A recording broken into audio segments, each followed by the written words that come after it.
ওই সময় আমরা এখন দাঁড়িয়ে আছি ভাই গিরিশচন্দ্র সেনের পৈতৃক ভিটায়। ভাই গিরিশচন্দ্র সেন 1834 সালে জন্মগ্রহণ করে 1910 সালে মারা যায়।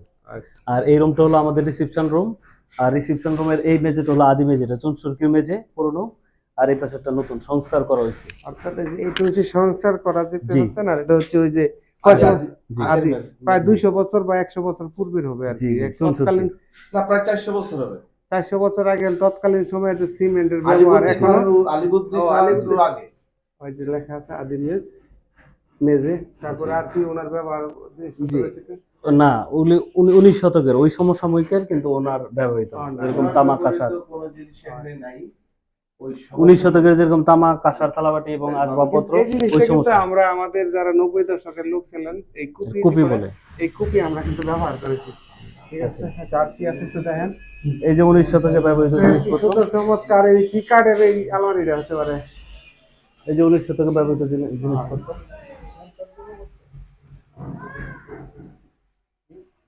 এটা তো থালা বুঝলাম, এটা বাটি, কিন্তু এটা কি এটা একটা ল্যাম্প। ল্যাম্প অর্থাৎ বাতি। এটা একটা পান রাখার সম্ভবত আছে।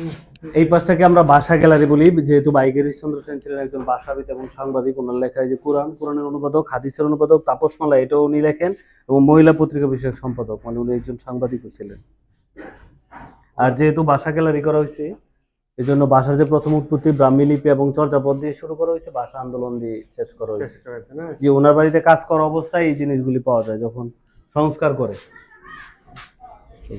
এইগুলি সম্পর্কে ধারণা আমাদের কম, তবে এটা মনে হয় যে হুক্কার কোন উপরের অংশ হতে পারে নাকি, এগুলি ভাঙা টাঙা অংশ আর কি, যেটা সংস্কারের সময় পাওয়া যায়।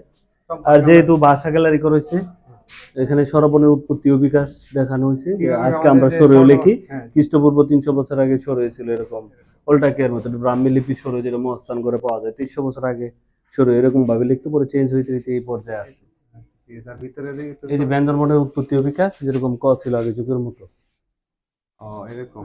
ভাষা আন্দোলন সম্পর্কে লেখালেখি যারা একটু সময় নিয়ে আসে পরে, যে ভাষা আন্দোলনের ছবি, প্রথম মোহাম্মদ আলী জিন্নাহর ভাষণ, প্রথম ব্যারিকেড, দ্বিতীয় ব্যারিকেড, এগুলো কিছু ফেব্রুয়ারি আগে, যে 21 ফেব্রুয়ারি দিন আবুল বরকতের ছবি, ইডেন কলেজের প্রথম শহীদ মিনার, যেটা মেয়েরা বানায় 1953 সালে।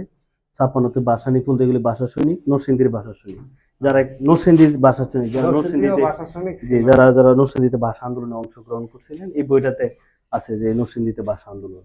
ঠিক আছে। আর পুরা ভাষার ইতিহাস এই বইটাতে আছে 1947 থেকে 56 সাল পর্যন্ত।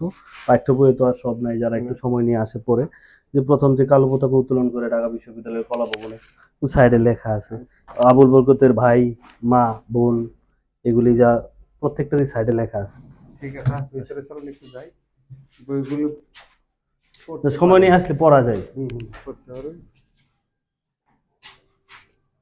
এটা হলো আদি দেয়াল, মানে পুরনো দেয়াল, একবারে নিচ থেকে উপর পর্যন্ত আগের পর্যায়ে রাখা হয়েছে এই দেয়ালটা। আদি দেয়াল, এই পাশ থেকে সংস্কার করা হয়েছে বিল্ডিং।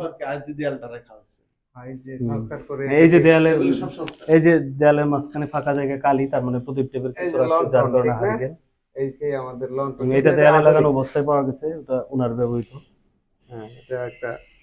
এগুলি হলো চীনামাটির থালাবাটি, 19 শতকের ওই সমসাময়িকের, বাট এই জায়গার না। তবে এই চীনা মাটির যে জিনিসপত্রের ব্যবহার অন্য জায়গা থেকে নিয়ে আসে, না বিভিন্ন মন্দিরে এবং মসজিদ যে পুরাতন বিল্ডিং গুলি রয়েছে, সেখানে এর ব্যবহার দেখা যায়। এখনো অক্ষত অবস্থায় রয়েছে তৎকালীন মানুষের সভ্যতা। তারপর এগুলি ওনার বাড়ির এই যে চুন বালির আস্তরণ, চুন আর সুরকির আস্তরণ, এইগুলি মূল মিউজিয়ামের সিস্টেম, মূল বিষয়টা কিন্তু এইগুলি আর কি। ওই যে টালি, এই যে ওনার লেখা বই, উনি প্রায় 50টার মতো বই লেখছেন, আর বেশিরভাগ বই ইসলাম ধর্ম সম্পর্কে। যারা সময় নিয়ে আসে তারা দেখে, আগে এরকম পরিচিত থাকতো। এই ফ্লোরটাও পুরনো, মানে যেখানে ভালো পাওয়া গেছে রেখে দেওয়া হয়েছে, বাকিটা সংস্কার করা হয়েছে। যেটা হচ্ছে আদি মেঝেটা, আদি মেঝে, আর এই যে আমরা এখন দাঁড়িয়ে আছি সেটা হচ্ছে নতুন ভাবে তৈরি। হ্যাঁ, 19 শতকে এরকম তামা কাঁসার থালাবাটি ইউজ করতে, যেরকম গ্রাম অঞ্চলে মুড়ি টিন, বড় কোনো অনুষ্ঠান হলে হ্যাজাক লাইট। আর আসলে আগে ইলেকট্রিসিটি ছিল না, যার কারণে এটা অ্যাড করা হয়নি। তারপরেও এখন গবেষকরা চিন্তা করতেছে কিভাবে ওই ইলেকট্রিসিটির মতো থাকবে, যে হারিকেন গুলি জ্বালানো যায় আর কি। এই মুড়ি টিন কিন্তু কম বেশি অনেকের বাড়িতে আছে, বর্তমানে রয়েছে, আমাদের বাড়িতেও রয়েছে। কিন্তু ওই যে বাকি হ্যাজাক লাইট, এগুলি একটু উচ্চ পর্যায়ের লোকদের, মানে আর্থিক সচ্ছল বাড়ি দিয়েছিল।